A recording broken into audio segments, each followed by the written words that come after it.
네, 안녕하세요. 학폭톡의 장 팀장입니다. 네, 안녕하세요. 학폭톡의 참교육 변호사 문인곤입니다. 네, 변호사님 잘 지내셨나요? 네, 요즘 뭐 날씨가 부쩍 추워져가지고. 네, 저희가 지금 이 학폭톡 영상 찍은 게 거의 한 30편이 넘는 것 같아요. 벌써 그렇게 됐습니까? 예, 그래서 많은 분들이 또 봐주시기도 하고, 근데 아직 댓글은 많이 안 다시는 것 같아요. 본인의 이야기가 아니다 보니까 막 이렇게 확 드러내시기도 어렵고, 네. 또 커뮤니티가 있다 보니까 거기서 주로 물어보시는 것 같다라는 생각이 또 들기도 합니다. 최근에 좀 여러 가지 조사가 발표됐죠. 오늘은 제가 최근 교육부에서 2024년 초등학교 4학년부터 고등학교 3학년까지 17개 시도교육청 소속 전체 재학생 398만 명을 상대로 한 학교폭력 전수조사가 이루어지고 발표된 것을 좀 말씀드리려고 왔습니다. 와, 398만 명이면 거의 뭐 중고등학생을 다 했겠네요. 이제 매년 교육부에서는 학교폭력 관련해서 이제 재학생 전원을 상대로 이제 전수조사를 하고 있습니다. 실제로 2024년 4월 15일부터 2024년 5월 14일까지 이렇게 한 달간 조사한 결과입니다. 뭐 사실 보호자로서 같이 그 학교에 못 가는 보호자나 주변 분들은 굉장히 궁금해하실 것 같은 이거 그거 같아요. 예를 들면은 하나의 쪽지로 해가지고 학교 폭력 당한 경험이 있냐, 뭐 어디 가서 어떻게 당했냐. 예전에 저도 썼던 기억이 있거든요. 아마 그거랑 비슷할 것 같은데 어떤 내용인가요? 네, 이제 한국이 전 세계적으로 이제 자살 감소라든지 금연 예방 프로그램이 발달이 잘 돼 있습니다. 맞습니다. 다른 나라들에 비해서. 아무래도 이제 캠페인적인 측면에서 여러 홍보 효과를 적극적으로 이제 한 결과라고 볼 수가 있는데, 이처럼 이제 우리 어른들이 이제 학교 폭력을 효과적으로 예방하기 위해서는 이제 팀장님께서는 뭐 어떤 게 이제 좀 중요하다고 생각을 하시는지. 저는 이거 같아요. 밥상머리 예절처럼 어렸을 때부터 억지로라도 이건 나쁘다, 이건 하지 마라. 누군가 교육을 지속적으로 해줘야 되는데 이게 사실 사회적으로 캠페인이라고 불리는 것 같은데 이런 캠페인이 좀 많이 있어야 되지 않을까 싶은데요. 네, 퀴즈처럼 이렇게 문제를 내면 1등을 바로 맞추셨습니다. 너무 잘하잖아요. 네, 맞습니다. 학생들조차도 가장 효과적인 예방 활동이 바로 학교폭력 예방 및 대처 방법 교육이라고 선택을 했습니다. 총 응답자 중에 27.8%가 이제 이것을 뽑았고 학생들도 역시 이제 교육의 중요성을 높게 평가하고 있는 거라고 볼 수 있는데, 아무래도 아까 말씀하셨던 이제 뭐 금연이라든지 그런 것들도 이제 전반적인 분위기가 2000년대 초등학생부터 교육이 도입된 후부터 이제였던 것 같습니다. 그때는 버스라든지 식당에서 담배를 펴도 아무도 얘기를 안 했지만 이제는 뭐 드라마에서는 담배 피는 장면이 다 없어졌더라고요. 아예 없어졌죠. 모자이크돼서 나오고. 맞습니다. 두 번째, 세 번째도 있을 것 같은데 뭐 있을까요? 네, 2위로 꼽은 게 총 응답자 20.9%가 뽑은 CCTV 설치고요. 3위가 18.8%가 뽑은 스포츠, 문화예술 활동 등 체험 활동을 꼽았습니다.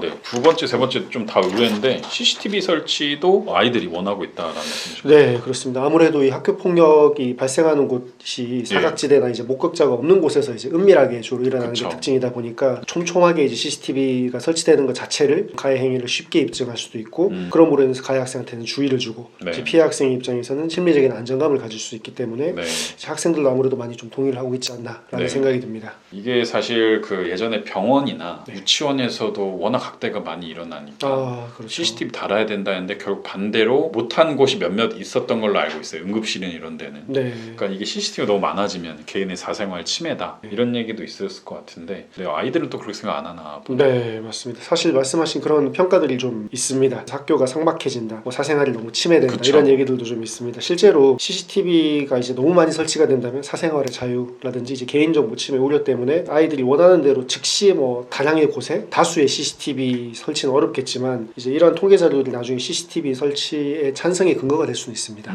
아무래도 저희가 이제 입증의 증거를 찾을 때 특정 장면이 이제 희미하게라도 찍혀 있거나 간혹 이제 뭐 사각지대를 이제 비추고 있는 장면 그런 것들이 가끔 들어오기 때문에 이제 CCTV 설치가 좀 중요하다고 생각하는 것 같습니다.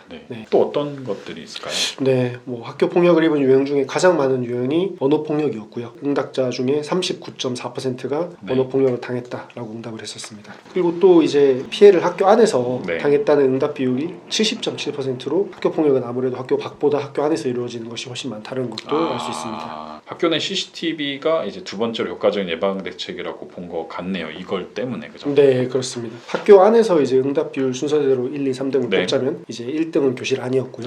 2등이 이제 복도나 계단, 3등이 운동장이랑 강당이었습니다. 이게 사실 조금 앞에 빠진 게 선생님 없는 교실 안. 그렇죠. 아무도 안 보는 복도 모두 다 이제 학교안 뭐 운동장 이런 의미가 있었던 것 같아요. 근데 그러니까 누구도 보지 않으니까 CCTV라도 좀 봐주라 이런 말이었던 것 같은데 네. 가해 학생에 대한 정보는 좀 어떤가요? 가해 학생에게 가해 행위를 왜 중단했느냐, 중단하게 된 이유를 물어보니 그중에 31.5%가 예. 학교 폭력으로 괴롭히는 말과 행동이 나쁜 것임을 그제서야 알게 돼서 자기가 학폭 평형인지도 모르고 했을 수도 있겠네요. 그렇죠. 정말로. 통계적으로는 일단 그렇지만 이제 가해 학생들 중에 4.8%만이 학교 폭력으로 신고가 되었기 때문에 가해를 중단했다라고 이제 응답을 했다고 합니다. 신고는 안 당했지만 인지를 했을 때 멈출 수도 있고 신고를 당하고 멈추는 경우 4% 정도가 있다는. 그렇죠. 실제로는 뭐 통계상입니다. 통계상으로는 신고를 당하기 전에 인지를 해서 그만두는 경우가 많았다라고 응답을 하고 있네요. 네. 그럼 이제 어떻게 해서든지 너가 하는 게 학교 폭력이다. 너가 하는 게 상대방한테 기분 나쁘게 할 수 있다. 이걸 사실 가정에서 교육시켜주면 베스트인데 그게 어려우면 사회 전체적으로 좀 이런 거를 어필해 줄 수 있는 게 있어야 된다는 말씀이신가요? 네, 정확하십니다. 네. 교육 효과가 사실 가장 효율적인 또 연령대이기도 합니다. 학생들의 나이가. 그래서 저희가 서두에 말했지만 뭐 교육 프로그램 개설, 교육부의 적극적인 교육이 이루어지고 학교 폭력이 좀 줄어들었으면 좋겠습니다. 그리고 비슷하게 청소년기에 이제 뭐 임신이나 에이즈에 대한 이제 예방 교육도 이제는 중고등학교 때부터 많이 있지 않습니까? 많이 하죠. 성교육도 거의 초등학교 때부터 하더라고요. 맞습니다. 유치원 때부터. 네, 이제 이런 교육들이 어떻게 보면 한국도 좀 선진화가 되어 있다고 저는 생각을 합니다. 그렇기 때문에 앞으로도 이 선진화된 교육에 대한 부분들이 학폭에까지 좀 영향을 미쳤으면 좋겠다는 생각입니다. 네, 알겠습니다. 2024년 학교 폭력의 실태를 이제 변호사님이 조사하신 내용으로 좀 제가 정리를 해봤습니다. 추후 25년에도 이 학교 폭력이 좀 줄었으면 하는 마음입니다. 네, 다음에 또 유의미한 네. 통계 또 자료가 있다면 소개해드릴 수 있는 시간 갖도록 하겠습니다. 네, 어려운 자료 구해주셔서 감사합니다. 네, 마치겠습니다.